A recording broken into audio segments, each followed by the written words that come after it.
Bismillahirrahmanirrahim. Assalamualaikum warahmatullahi wabarakatuh. Alhamdulillah wassalatu wassalamu ala rasulillah Sayyidina Muhammad ibn Abdullah wa ala alihi wasahbihi wa man wala. Alhamdulillah, segala puji dan puji syukur kehadirat Allah subhanahu wa ta'ala yang telah mempertemukan kita kembali ya. Udah hampir setahun dan sekarang balik lagi di Daurah Shaifiyah. Mudah-mudahan semuanya masih semangat ya. Di awal-awal biasanya semangat, mudah-mudahan mulai awal, tengah-tengah sampai akhir semangatnya gak surut, insya Allah pasang terus ya, maju terus, pantang mundur, sehingga sesuai dengan apa yang dicita-citakan oleh Al-Habib Umar bin Hafid ya, menjadi manusia yang senantiasa bermanfaat buat yang lain ya, sehingga keluar dari daurah ini semuanya dapat futuh ya, semuanya dapat berkah, semuanya dapat kebaikan-kebaikan ya, full of light, full of blessed, insyaallah, amin. Tak lupa salawat dan salam senantiasa kita haturkan kepada baginda kita Nabi besar Nabi Muhammad SAW. Alhamdulillah, syukur kepada Allah Subhanahu wa ta'ala, nikmat yang besar ya, yang telah memberikan taufik, hidayah, inayah kepada kita semua. Nikmat yang besar, Allah karuniakan kita hati yang terpaut dengan orang soleh. Allah karuniakan kita pikiran yang masih semangat menimba ilmu syariatnya Nabi Muhammad SAW, khususnya ilmu hadis ya, yang Masya Allah tabarakallah, hadis itu senantiasa berganti-ganti topik ya. Paling senang kalau kita menelaah pesan-pesan dari baginda Nabi SAW, Sayyidul A'immah, seakan-akan beliau Nabi Muhammad sendiri yang menggurui kita semua. Ayyuhal ahbab wal akhwat fillah, dimanapun kalian berada, selamat datang, selamat mengarungi ya, timba-timba yang penuh dengan keberkahan di dalam Daurah Shaifiyah di tahun 2025 ini. Kita akan belajar kitab Kutuful Falihin yang tahun kemarin tiba-tiba kepilih akidah ahli Islam, mustawa 4 juga kalau nggak salah, yang sekarang ngajar hadis walaupun nggak dari awal ya. Biasanya hadis Kutuful Falihin ini diajarkan di kelas-kelas i'dadi di Daruz Zahra, i'dad yang mau hampir-hampir selesai sebelum nanti menuju ke kitab induknya yaitu Riyadhus Shalihin. Jadi ini Habib Umar menyusun kitab Kutuful Falihin ini adalah pengecilan dari kitab Riyadhus Shalihin. Jadi kalau belajar Riyadhus Shalihinnya nanti bakal lebih mudah dan lebih kenal gitu. Sebisa mungkin kalian baca, kalian hafalin ya, satu per satu, dipahami maknanya ya, insya Allah ya, bermanfaat buat kita semuanya insya Allah, dan dicatat sebagai amal jariah, sebagai pahala duduknya kita di tempat ini dengerin kajian hadis, membuat bangga Nabi Muhammad.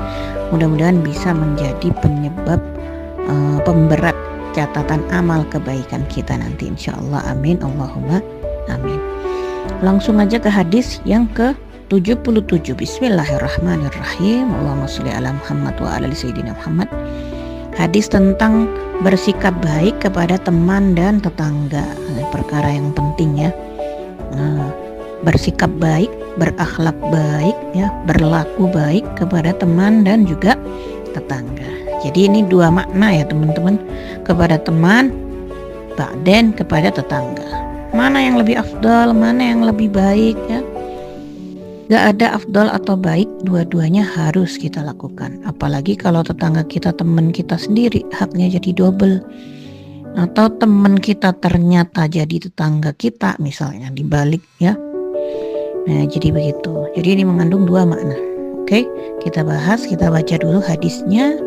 Ya walaupun secara online, insya Allah nggak mengurangi keberkahan majelis kita pada hari ini insya Allah. Bismillah. An Abdillah bin Amrin radhiyallahu anhu qala Rasulullah sallallahu alaihi wasallam Allahumma shalli wa sallim alaihi wa ala alihi. Khairul ashabi indallahi ta'ala khairuhum li sahibihi. Sebaik-baik sahabat di sisi Allah Subhanahu wa taala adalah yang paling baik untuk sahabatnya. Wa khairul jiran indallahi ta'ala khairuhum li jarihi. Dan sebaik-baik tetangga di sisi Allah yang mana adalah yang paling baik untuk tetangganya. Rawah Tirmidzi wa qala hadis hasan. Dia kedudukannya hadis hasan. Diriwayatkan oleh Imam Tirmidzi, Masya Allah tabarakallah, dari Sayyidina Abdullah bin Amr radhiyallahu an. Beliau mengatakan Rasulullah SAW bersabda, sebaik-baik teman di sisi Allah adalah yang paling baik kepada temannya, dan sebaik-baik tetangga adalah orang yang paling baik terhadap tetangganya. Kita bahas yang teman dulu teman-teman, habis itu kita bahas tetangga ya. Teman ya itu sangat amat mempengaruhi kehidupan kita semua. Gimana keadaan kita, terutama secara batin, gak cuma secara fisik atau zahir, tapi keadaan hati kita ya. Banyak orang yang hijrah disebabkan karena temennya yang baik ya. Dia jadi berhijrah, berubah jadi lebih baik. Tapi naudzubillah, banyak juga yang berubah, yang tadinya baik berubah jadi mursal ya, berubah jadi nggak baik juga karena pengaruh temennya ya. Makanya ulama mengatakan jangan kamu berteman dengan seseorang yang keadaannya tidak membuatmu semangat. Diamnya dia, keadaan dia, kelakuan dia nggak bikin kamu semangat ya. Dan lisannya juga nggak manfaat, tidak bisa memberimu petunjuk untuk kembali ke jalan Allah Subhanahu wa taala ucapannya ya. Jadi jangan ngajak berteman, jangan ngajak jadi kawan, jadi teman, apalagi jadi sahabat dengan teman yang keadaannya nggak bikin kamu manfaat dan lisan ucapannya tidak memberimu petunjuk ya, nggak bikin kamu jadi lebih baik.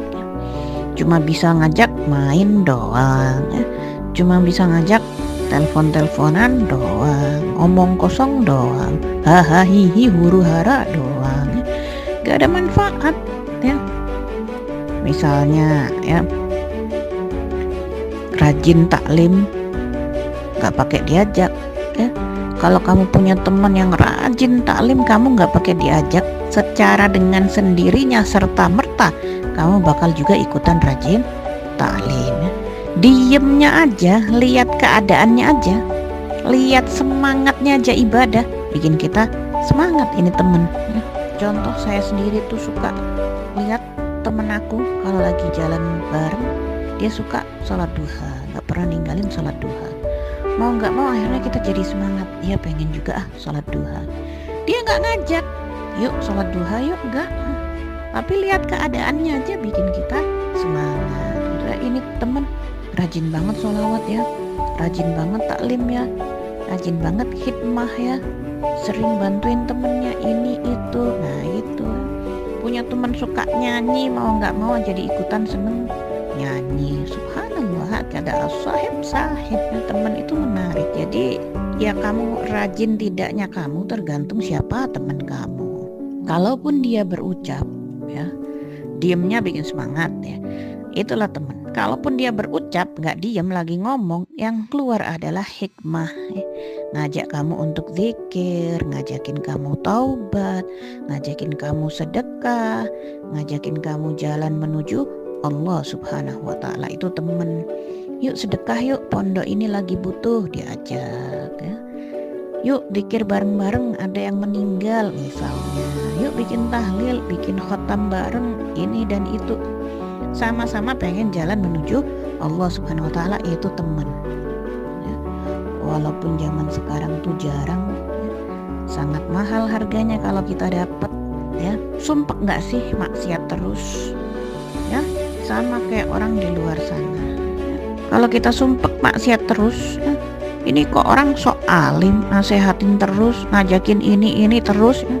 Sumpah tahu ya. Kamu kalau sumpah gabung aja dengan yang di luar sana ya. Orang yang sumpah diajak ke perkara-perkara yang baik, yang nggak mau, yang menentang, yang merasa lebay, wah ini wah itu ya. Hakada yang begini termasuk orang-orang yang kurang akalnya.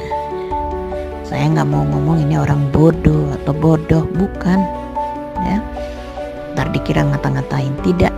Tapi biasanya yang ntar saya kalau ikut ini jadinya begini, ikut pakai cadar dibilang begini misalnya. Sok nasehat, sok alim, dikit-dikit lebay, penuh drama dan ini dan itu. Nah, orang yang begini yang kurang akalnya ya. Dinasehatin, diajak dikir, tobat, sholawat, sedekah, nggak mau ya. Jadinya malah sumpek, malah menjauh dengan teman-teman yang begitu. Ya kamu berarti kurang akalnya. Yang salah bukan temennya, yang salah siapa? Kamunya. Ya jangan nanya why, kenapa. Ya kamu kurang akalnya. Teman itu yang ucapannya bisa membuat kamu kembali kepada Allah Subhanahu wa Ta'ala. Teman itu yang diamnya aja, akhlaknya aja bisa membuat kamu semangat ibadah sama Allah Subhanahu wa Ta'ala. Berapa banyak kita berubah karena teman kita? Berapa banyak orang berubah karena temannya ya. Ya teman seperti itu yang harus kamu cari ya, yang bisa nasehatin kamu walaupun pahit. Jangan berbuat begini, jangan berbuat begitu. Jujur saya sendiri masih belum mampu nasehatin temen secara jujur kayak begitu. Tentang kejelekan-kejelekan ini susah loh ya. Karena biasanya takutnya apa, dia menjauh dan gak mau lagi berkawan sama kita.